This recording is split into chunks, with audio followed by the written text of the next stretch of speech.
જય સિયારામ મિત્રો, આ છે આપણી નવી સાઈડ જે સ્વામિનારાયણ મંદિર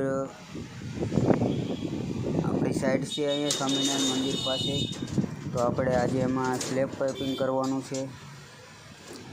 તો આમાં આપણે કસ્ટમરની રિક્વાયરમેન્ટ રેજો પાઇપની હતી, તો આપણે રેજો પાઇપનું મંગાવેલી છે અને રેજો પાઇપથી કામ કરવાનું છે. તો ચાલો હવે આપણે સ્લેબ પાઇપિંગ કરીએ. તો હવે આપણે એમાં સ્લેબ પાઇપિંગ આપણું કરવાનું ચાલુ કામ કરી દીધું છે.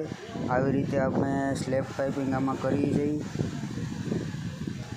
તો આમાં કાંઈ મિત્રોને કાંઈ પણ ભૂલચૂક લાગે અથવા કાંઈ પણ ખામી રહી ગઈ હોય તો કોમેન્ટ કરીને અવશ્ય જણાવજો.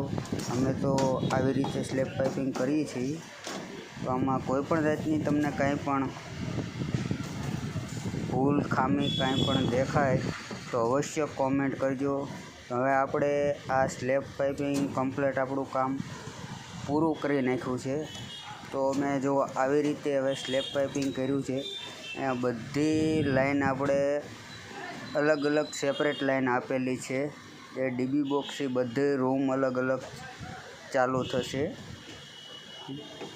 એવી રીતે હવે આપણે આમાં સ્લેબ પાઇપિંગ આપણે કરેલું છે. જોઈ લો મિત્રો, આવી રીતે આપણે કામ કરેલું છે. અહીંયા થોડીક જગ્યાના અભાવથી આપણે બીમ કોલમની અંદરથી પાઇપિંગ કરેલું છે. હા, આપણે અહીંયાથી આપણે નીચે ડીબી બોક્સ મૂકવાનું છે, ત્યાં આપણે આ પાઇપું ઉતારી અંદર કરેલું છે. જો આ રીતના આ બહારની લાઇટો છે બધી. જય સિયારામ મિત્રો. તો બસ અહીંયા આપણે હવે આવી રીતનું કામ અહીંયા આપણે છે ને પૂર્ણ કરેલું છે. તો આ વિડીયો જોઈ લાઈક અવશ્ય કરજો. જય સિયારામ.